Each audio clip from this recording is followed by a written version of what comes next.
बुल्ढाना जिले के शेगांव में 30 अप्रैल को रेलवे स्टेशन परिसर के पास एक अज्ञात व्यक्ति का शव मिला था। पहले इसे दुर्घटना या भिखारी की मौत माना जा रहा था, लेकिन पोस्टमार्टम रिपोर्ट से ये मामला हत्या का निकला। मृतक की पहचान रमन बापू नामदास के रूप में हुई है, जो जलगांव जिले का कुख्यात अपराधी था और उस पर 17 केस दर्ज थे। पुलिस जाँच में खुलासा हुआ है कि रमन की हत्या उसके मौसेरे भाई महेश कांबले ने चाकू मारकर की थी। आरोपी को पुलिस ने गिरफ्तार कर लिया है, जबकि एक नाबालिग को भी हिरासत में लिया गया है।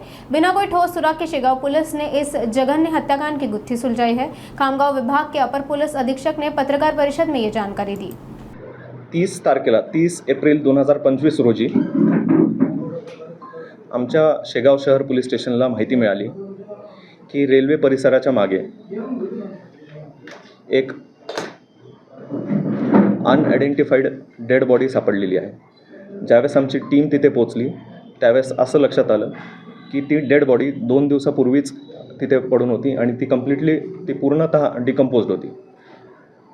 त्याची ओळख पटवणे खूप कठीण होते।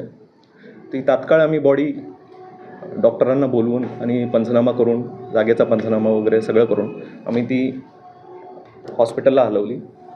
हॉस्पिटलला हलवल्यानंतर त्यांचा PM करण्यात आला आणि PMमध्ये असं लक्षात आलं की त्याच्या पोटातनं, कारण ती 2 दिवसापासून डिकम्पोज्ड होती, तर त्याच्या पोटातनं आम्हाला एक चिठ्ठी मिळाली। त्या चिठ्ठीमध्ये ससून हॉस्पिटलमध्ये त्यांनी ट्रीटमेंट घेतल्याचं असं आढळून आलं। त्या चिठ्ठीवर त्यांचं नाव होतं। तर नावावरनं आम्हाला मृतकाची ओळख पटली। त्या मृतकाचं नाव होतं रमन बापू नामदास। तर हा पहिला सुगावा जसा मिळाला आम्ही आमच्या टीम सगळीकडे धाडल्या, पुण्याला धाडल्या, तसंच शेगाव हद्दीमधले जे काही कॅमेरे असतील ते चेक करण्यासाठी आम्ही तिथे पाठवले। तसेच त्या ठिकाणचे मोबाईल डाटा असेल, CDR असेल, अशा पद्धतीचा टेक्निकल तपास आम्ही केला आणि त्याच्यातनं आम्हाला असं निष्पन्न झालं की हा व्यक्ती 28 तारखेला पुण्यावरनं शेगावला आला होता। शेगावला आल्यानंतर त्याचे मावस भाऊ असं महेश हनुमान कांबळे याच्यासोबत त्यांचे जुने वाद होते, जमिनीवरनं त्यांचे वाद होते। तर या वादातनं, या रागातनं महेश कांबळे व त्याचा अजून एक साथीदार होता, त्यांनी मिळून याला पोटात मागच्या बाजूने चाकू घुसकून याला मारून टाकले व ते तिथून फरार झाले।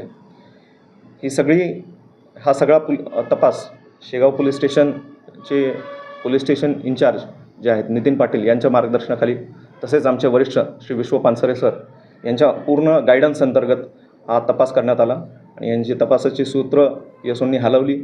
चांगल्या पद्धतीने आम्ही 2 ते 3 दिवसात याचा पूर्ण सखोल तपास करून आरोपी निष्पन्न केला, मयताची ओळख पटवली आणि जेणेकरून हा किचकट केस होता, ज्याच्यामध्ये मृतकाची आयडेंटिटी माहीत नसताना, आरोपी कोण माहीत नसताना याचा सखोल तपास करून आपण तो आज यशस्वीरित्या आपण तो उलगडा केलेला आहे। एक आरोपी अटक आहे, एक मायनर आहे।